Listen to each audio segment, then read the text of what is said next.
So here's a little confession straight from the heart. I don't hate Disney adults.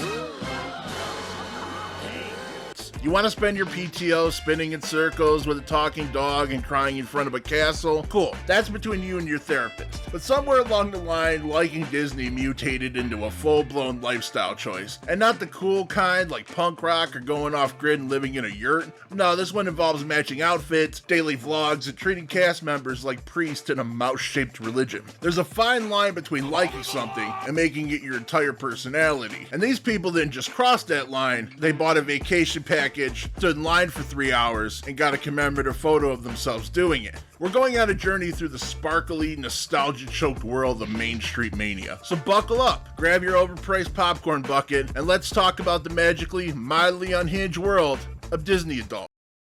Let's start with talking about the cost of magic. What do you think magic costs? A one-day ticket to the Magic Kingdom now costs more than a utility bill. Want to go during a holiday? Well, you're going to need to double that. Want to park your car? That's another $30. Want to breathe inside the park? That's probably going to be an upcharge very soon. Disney figured out that nostalgia isn't just powerful, it's monetizable, and nobody makes you feel worse about wanting something joyful than the mouse with the most sinister copyright lawyers on earth. I mean, these parks have become sacred consumer temples. You don't go to Disneyland, you sacrifice for it. People are taking out second mortgages to fund 4-day family trips to a place where the humidity smells like wet toddler and funnel cake. Meanwhile, Mickey's over there doing the gritty in a platinum tuxedo, watching your 401k evaporate into a commemorative popcorn bucket. And here's the worst part.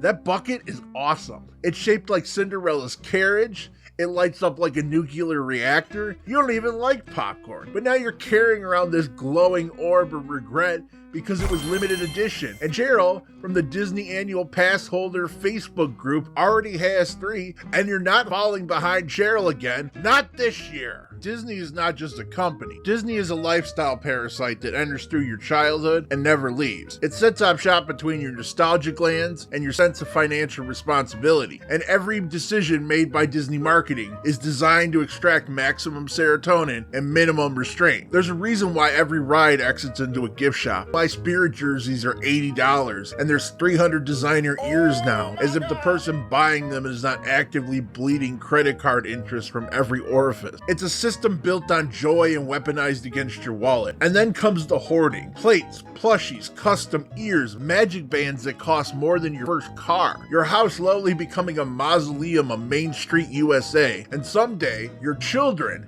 your grieving children, will have to comb through that Funko Pop graveyard and try to figure out if anything is worth pawning. They'll sit there surrounded by Dooney and Burke Disney bags and Haunted Mansion wall art and whisper, "Where the hell is the will?" But there is no will, Gina. And now they have to sell your collectible Bell wine glasses to a 22-year-old on Macari just to pay for your cremation.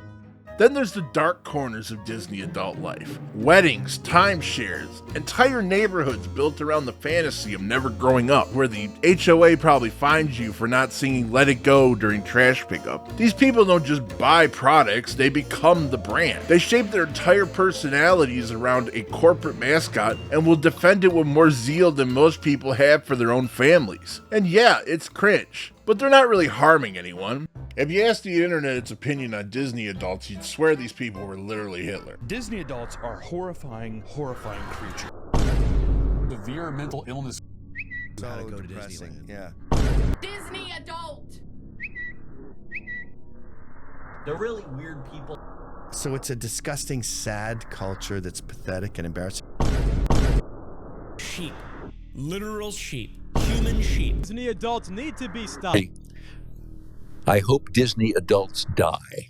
While Disney fans are out there catching strays left and right, other fandoms somehow escape scrutiny. NFL fans are equally pathetic and obnoxious. They paint their face, they cry when their team loses. Nobody calls them cringe. Lakers fans try to burn down their city anytime they win a championship. And don't even get me started on soccer fans. In fact, look at this clip.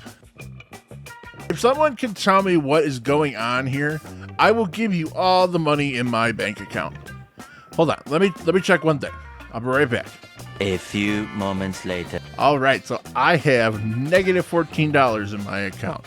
So, the first person to tell me some context behind this clip will owe me $14, which seems like a win-win to me. So, go ahead, type your responses, and then give me $14. I accept check or money order. Me money. Money me. Money now.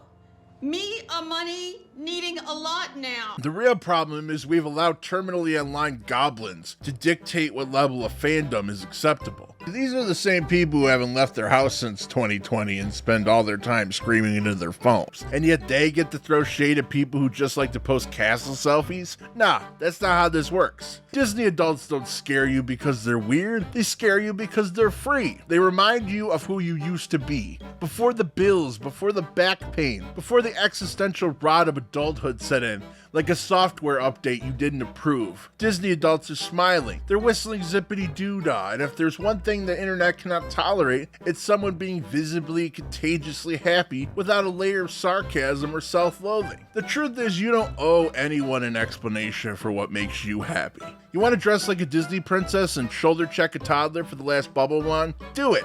That's capitalism, baby. The freedom to financially destroy yourself with joy. And if anyone gives you crap, plant your feet, look them straight in their dead, joyless eyes, and tell them to go fuck themselves. That's all I have for you today. I'm Rusty McTrusty, and if you like what you saw, go ahead and hit that like button. Or don't. You're an adult. You can make your own life choices. Have a good night.